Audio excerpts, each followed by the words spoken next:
Hello दोस्तों, तो आज हम विद्युत धारा यूनिट के अंदर पढ़ने वाले हैं ओम के नियम। तो ओम के नियम के अनुसार यदि किसी चालक की भौतिक अवस्थाएं मतलब जैसे ताप, दाब आदि समान रहें तो किसी चालक में प्रवाहित होने वाली धारा यानी करंट उसके सिरों के बीच विभवांतर वोल्टेज के समानुपाती होता है।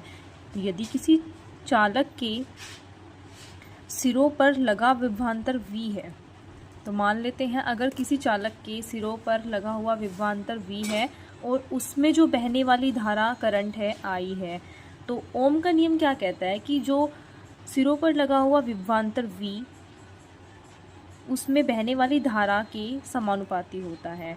तो V is proportional directly proportional to I। Directly proportional का मतलब है अगर ग्राफ में वोल्टेज की वैल्यूज़ बढ़ेंगी तो करंट भी अपने आप बढ़ेगा, तो इट इज़ डायरेक्टली प्रोपोर्शनल। अब हम क्या करते हैं, डायरेक्टली प्रोपोर्शनल का साइन हटा करके इज इक्वल टू लगा देते हैं V is equal to I R, जहाँ पर R क्या है, R है कांस्टेंट, R एक कांस्टेंट नियतांक है ओम के नियम के लिए। R is equal to V upon I, यहाँ से R की वैल्यू निकल जाएगी, R is equal to V upon I, तथा इसका मात्रक होगा ओम, जिसको हम वोल्ट पर मीटर भी कह सकते हैं। तो यहाँ पर R एक नियतांक है, कांस्टेंट है, जिसको हम प्रतिरोध कहते हैं। तो दोस्तों ये था ओम का नियम। अब हम सीखते हैं समांतर क्रम में कुल प्रतिरोध कितना होता है। तो चलिए सीखते हैं प्रतिरोधों का संयोजन, combination of resistance in series. श्रेणी क्रम में प्रतिरोधों का संयोजन में कुल प्रतिरोध कितना होता है। तो मान लीजिए एक सर्किट हमने लिया है, जिस सर्किट में R1, R2, R3 प्रतिरोध हैं और इसमें करंट फ्लो कर रहा है I और एक बैटरी E लगी हुई है, की एक कुंजी लगी हुई है और positive to negative current flow कर रहा है। माना 3 प्रतिरोध R1, R2, R3 हैं तथा विभव इसमें V1, V2, V3 है तथा करंट इसमें I फ्लो कर रहा है तथा एक बैटरी लगी हुई है E।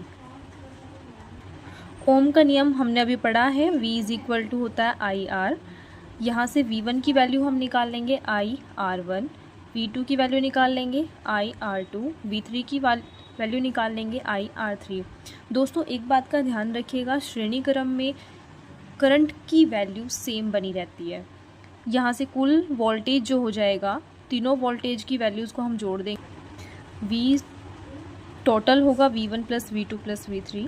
यहाँ से V की वैल्यू पुट कर देंगे IR, V1 की वैल्यू पुट कर देंगे I R1 प्लस V2 की वैल्यू को पुट कर देंगे I R2 प्लस V3 की वैल्यू को पुट कर देंगे I R3।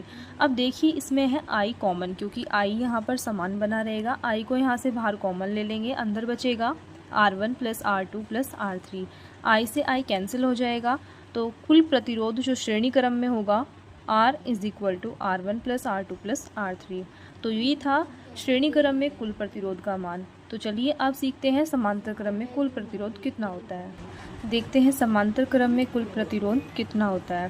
तो इसके लिए हमने एक सर्किट ले लिया है जिसमें R1, R2, R3 प्रतिरोध जुड़े हुए हैं तथा R1 में जो धारा का मान है I1 है, R2 में I2 है, R3 में I3 है तथा तीनों की धारा मिलकर I बह रही है। Positive to negative current flow कर रहा है तथा एक कुंजी K जुड़ी हुई है तथा एक इसमें अमीटर जुड़ा हुआ है।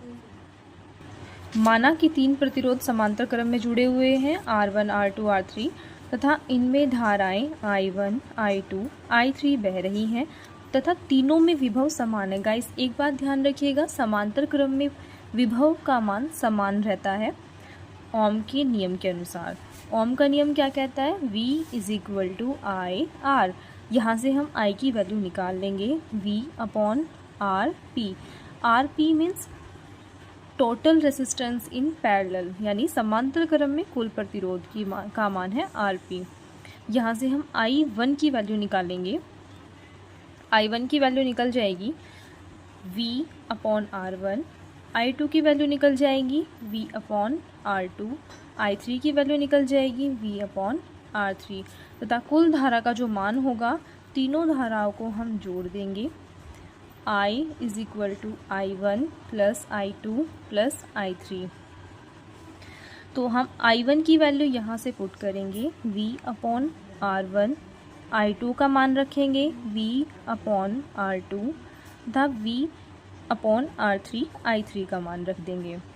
हमें पता है समांतर क्रम में विभव समान रहता है, इसीलिए हम यहाँ से V को कॉमन ले लेंगे।